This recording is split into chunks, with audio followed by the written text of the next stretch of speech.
주님께서 여러분과 함께 마태오가 전한 거룩한 복음입니다.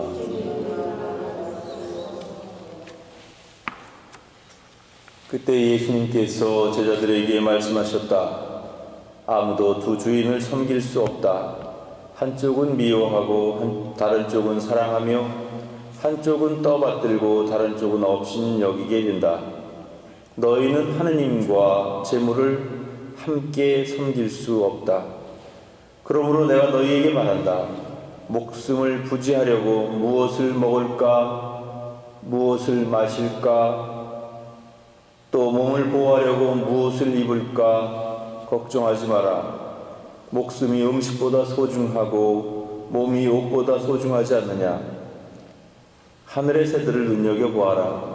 그것들은 씨를 뿌리지도 않고 거두지도 않을 뿐만 아니라 곳간에 모아들이지도 않는다. 그러나 하늘의 너희 아버지께서는 그것들을 먹여주신다. 너희는 그것들보다 더 귀하지 않느냐. 너희 가운데 누가 걱정한다고 해서 자기 수명을 조금이라도 늘릴 수 있느냐. 그리고 너희는 왜 옷 걱정을 하느냐. 들에 핀 나리꽃들이 어떻게 자라는지 지켜보아라. 그것들은 애쓰지도 않고 길쌈도 하지 않는다. 그러나 내가 너희에게 말한다. 솔로몬도 그 온갖 영화 속에서 이 꽃 하나만큼 차려입지 못하였다.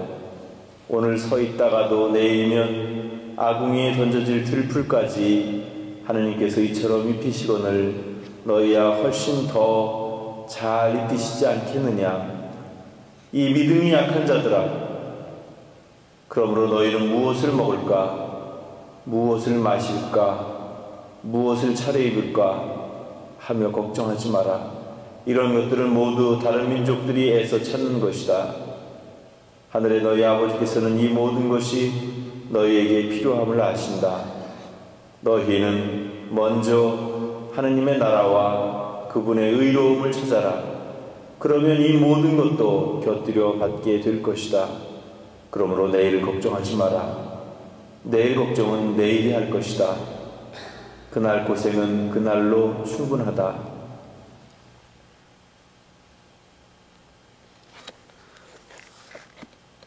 주님의 말씀입니다.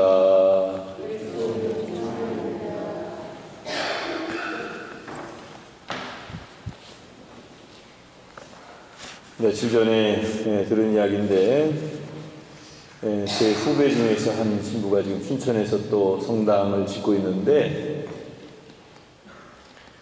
성당 짓는 일에 하도 애를 쓰다 보니까 입이 돌아갔다는 얘기 들었어요.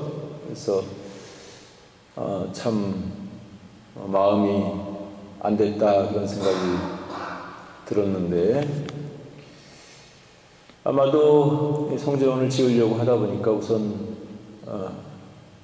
다른 것보다도 생각할 것이 많은데 그 중에서도 금전적인 문제가 가장 크게 대두되는 것 같습니다.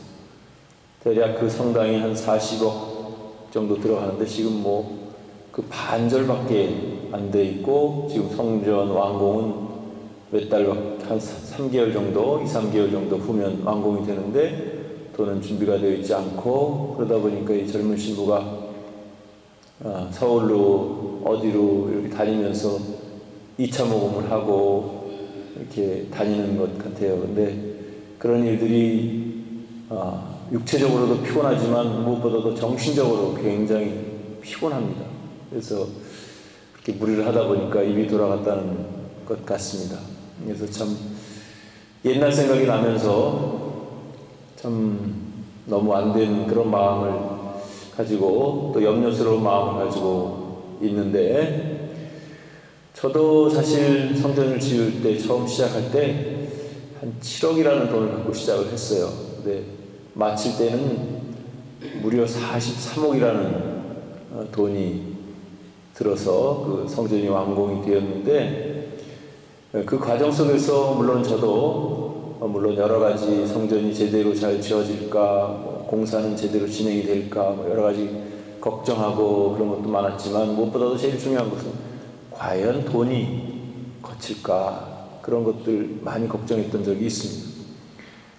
그런데 정말 저의 이런 걱정들이 어쩌면 부질없는 것이었을 수도 있겠다라는 생각이 들면서 그때 제가 얻은 결론은 성전은 인간이 짓는 것이 아니고 하나님께서 이루시는 일이구나, 그런 생각을 갖게 되었고, 그것은 어떤 면에서 보면 확신이 되었다고 볼 수도 있어요. 그래서 어차피 거기에 인간의 노력이 필요한 것이고, 그래서 인간은 거기서 노력만 할 뿐이지 결국 그 모든 일을 이루시는 분은 하나님이시다. 거기에 인간에게 필요한 것은 믿음입니다.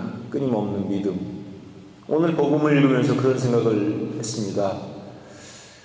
예수님께서는 제자들에게 재물과 하느님을 함께 섬길 수는 없다, 이렇게 말씀하시면서 너희는 무엇을 먹을까, 무엇을 마실까, 무엇을 입을까 걱정하지 마라.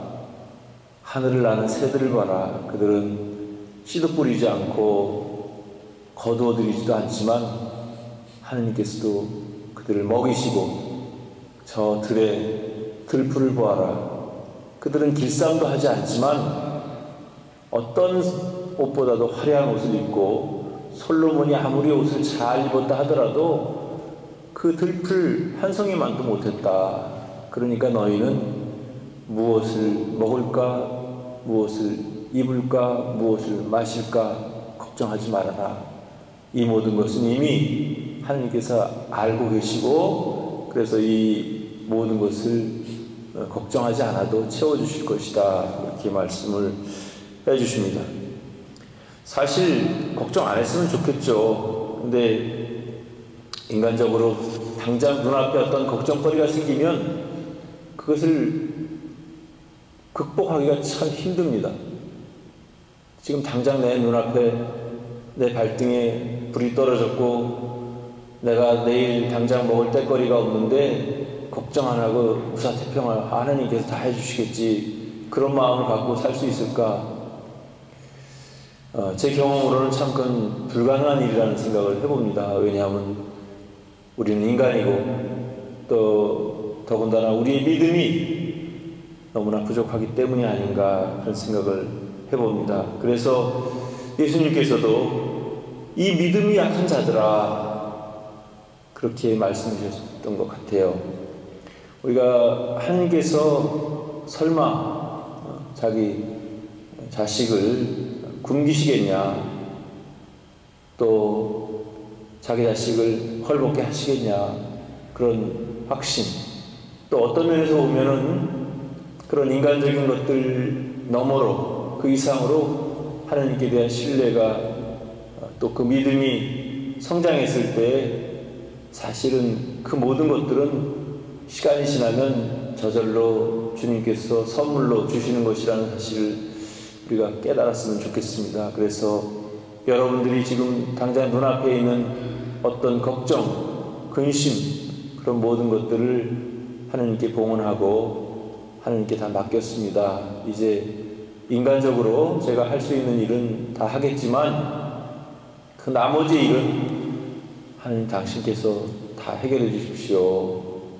저는 하나님 당신의 자녀가 아닙니까? 하고 그렇게 말씀드리면 좋겠어요. 그렇게 말씀드리고 나면 마음도 편해지고, 또 그로 인해서 그냥 다 잊어먹고, 아무리 큰 근심이 있어도 걱정이 있어도 다 잊어먹고 그냥 새로운 마음가짐으로 또 살아보려고 노력하는, 그것이 우리의 삶이 되어야 되지 않을까 하는 생각을 해봅니다.